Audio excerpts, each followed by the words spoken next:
Okay. All right. Am I on back here? Okay, you're live. There you go. Okay. All right. All right.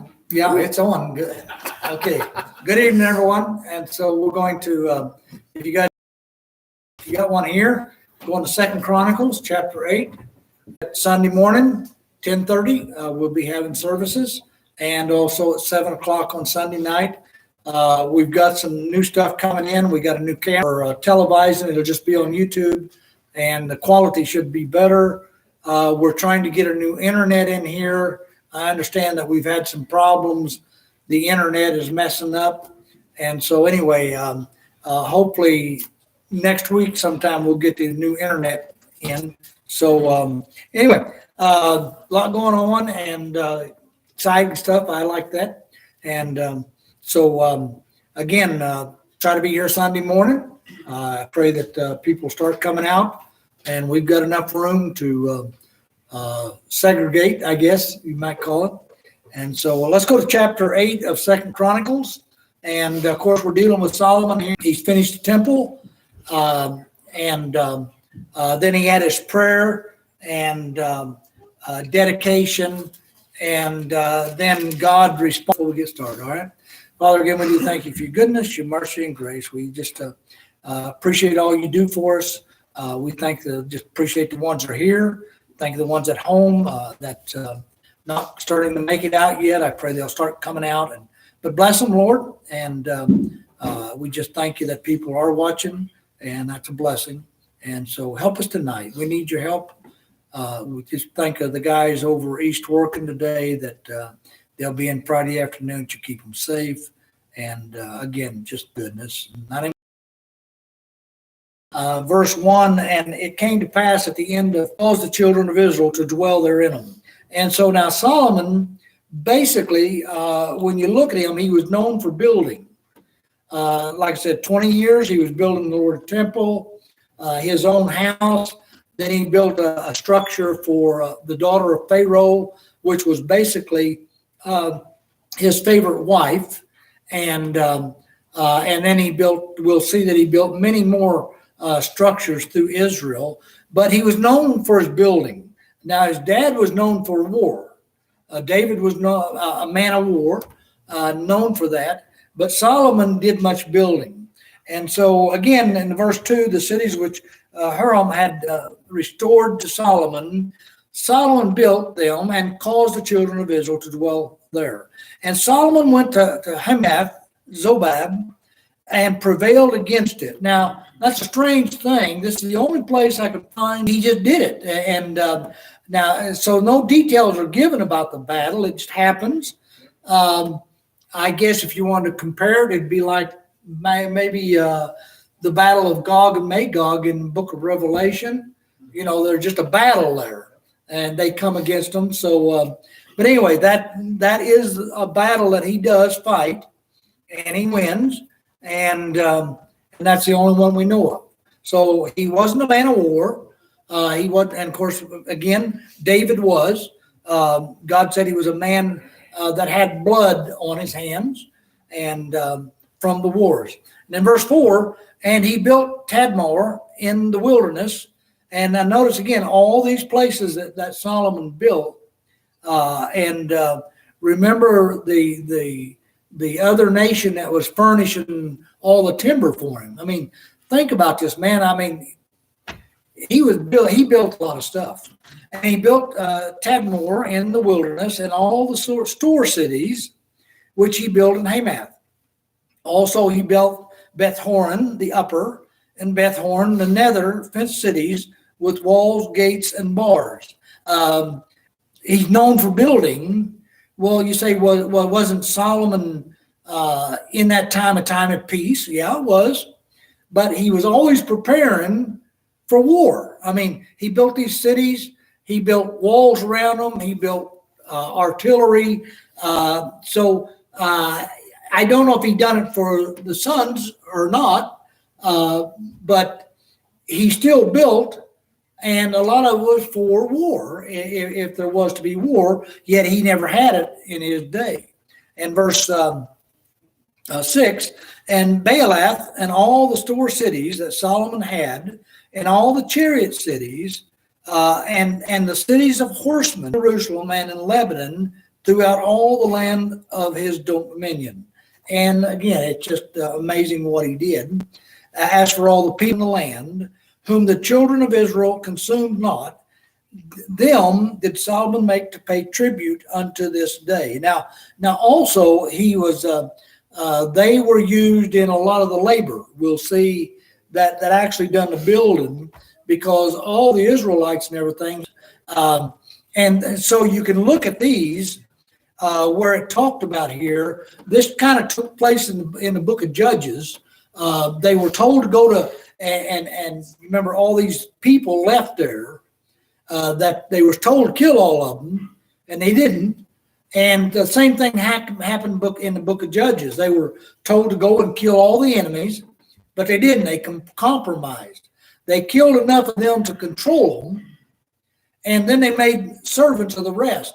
So you might say that Solomon kind of continued in the sin of the fathers on that sort of thing, because that's what they done.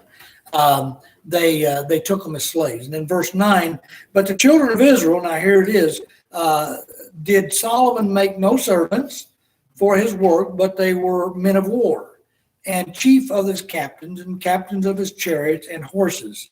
And so why did he do this? Well, it was commanded that you couldn't make servants of your own people.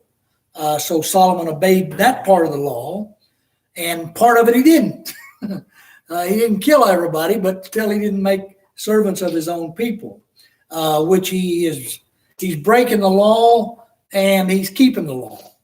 Okay. And then verse 10, and these were the chief of King Solomon's officers, even 250 that bear rule over the people. Now look at, go back to 1 Kings, if you would. 1 Kings chapter 9. Like I say, this chapter here is just kind of going through some things. Next week, we'll get into the chapter with Bathsheba, or not Bathsheba, but the Queen of Egypt, Queen of Sheba. Yep. I'll get it right. And so 1 Kings chapter 9, look at verse 20. And all the people that were left of the Amorites, Hittites, Perizzites, Hivites, and Jebusites, which were not of the children of Israel, verse 21, the children that were left after them in the land, whom the children of Israel also were not able utterly to destroy, upon these, or those, did Solomon levy a tribute of bondservants unto this day. Look at verse 16. For Pharaoh, king of Egypt, had gone up and taken Gezer, and Solomon's wife, and basically Song of Solomon is written to her. That was she's the only one that he built a house for. And it's a strange thing. Here she was, this heathen Gentile woman, but what he was doing was Solomon was being the political correct king, because that put a bond between him and Egypt. Yep. And so he wasn't in so I understand his reasoning, but whatever. So go back to 2 Chronicles. And so in verse 11, in the house of David. Now notice, of all, stipulated that so he said, my wife shall not dwell in the house of David, king of Israel, because the places are holy, whereunto the ark of the Lord hath come. And so Solomon had a problem going there. So look what he's doing. He's trying to keep the law, yet he broke the law to begin with. And Solomon will not allow his heathen wife to go in the holy temple, but there will the children will go. Okay, and that's what happened. What's going to happen? You see what kind of trouble these actions get in, and Christians still do it today. And of course, today for us, that would go along with that would be, well, look over 2 Corinthians chapter 6. The Jewish people weren't supposed to do that because the children of them, and remember over in Nehemiah, and when I was reading Nehemiah, going through my Bible, it just remembered that you remember a lot of the priests and even had taken strange women and outlandish women. I mean, it was just a mess, and they knew nothing about the Jewish customs and everything. But that's what happens. And so, of course, 2 Corinthians chapter 6, familiar verses, verse 14, be ye not unequally yoked together with unbelievers. For what fellowship hath righteousness with unrighteousness? And what communion hath light with darkness? They're all rhetorical, none. The simple fact, I get calls quite frequently, Christian men or women, and they start talking, well, I'm not sure if they're saved. And I said, then what are you doing? Well, yeah, but I think I can get them saved. Really? Okay. There's no concept of that goes totally against what God says. And verse 15, and what concord has Christ with Belial? And you shall be my sons and daughters, saith the Lord Almighty. Simple fact of it is, that's what God says. Don't go in amongst them and mix yourself with them. Come out from among them. Be ye separate. They're supposed to see in us a difference. And that's the whole thing. So anyway, go back to 2 Chronicles. And so you remember, just like in a sense, kind of like it said, my wife shall not dwell in the house of David, king of Israel, because the place are holy where unto the ark of the Lord hath come. It's something like, just like Pilate did when he said, I will wash my hands of this matter. He's still guilty of that sin. And so water never cleaned Pilate's hand, and water never cleaned anybody else except alliance to aid him and avoid battle, burnt offerings under the. Now notice, when you do something wrong, all of a sudden you get spiritual. And that's when the Lord catches us, or He makes it known to us that we've just done something sin. What do? We get spiritual. And that's exactly what He done here. So Solomon offered burnt offering on the new moon and on the solemn feast 3 times in the year, even in the feast of unleavened bread and in the feast of weeks and in the feast of tabernacles. So just for us, we're to offer spiritual sacrifices. Romans 12:1, which I preached on Sunday. I beseech you, for brothers, by the mercies of God, to present your body a living sacrifice, wholly acceptable unto God, which is reasonable service. We're to do it daily. We're not to sacrifice our bodies on Sunday, just on Sundays, but daily, every day. Hebrews 13:15, by Him, therefore, let us offer the sacrifice of praise to God.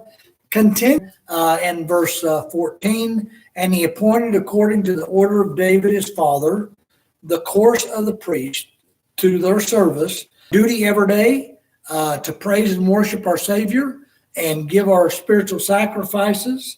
Psalm or 1 Peter chapter 2 verse 5 says, ye also as lively stones are built upon a spiritual house, a holy priesthood, to offer up spiritual sacrifices accepted to God by Jesus Christ. So we are to offer up spiritual sacrifices, and that's our prayer.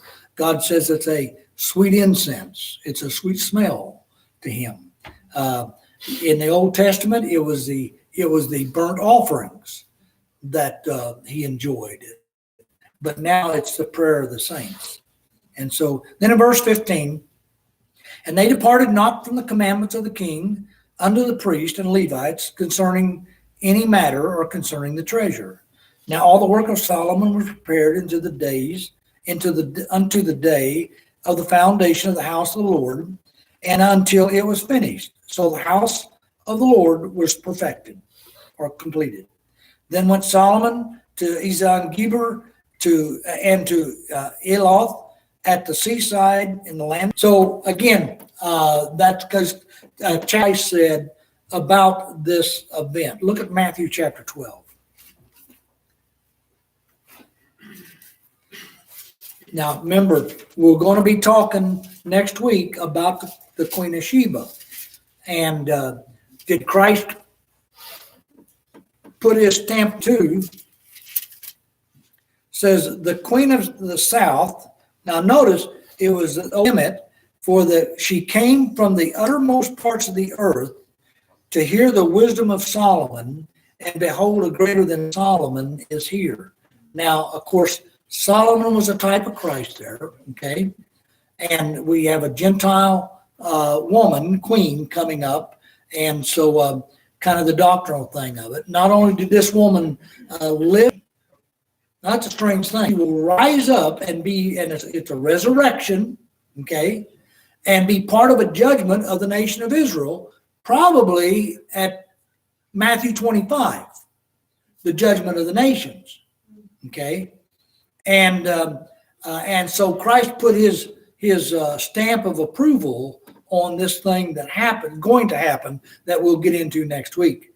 Now think about this. Gentile woman makes almost a 1,200-mile trip on camel. You can just imagine the expense that she had to put out. And through chapter 6.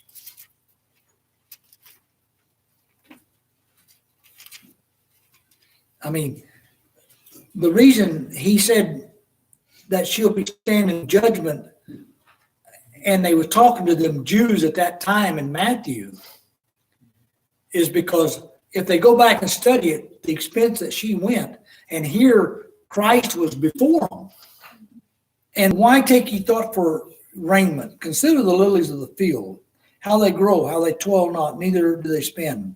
And yet I say unto you that even Solomon, over in Matthew 12, she's going to rise up in judgment. She will be part of that judgment of the Jews during the time of Christ. And they wouldn't believe. So anyway, all right, let's cut this off. Good.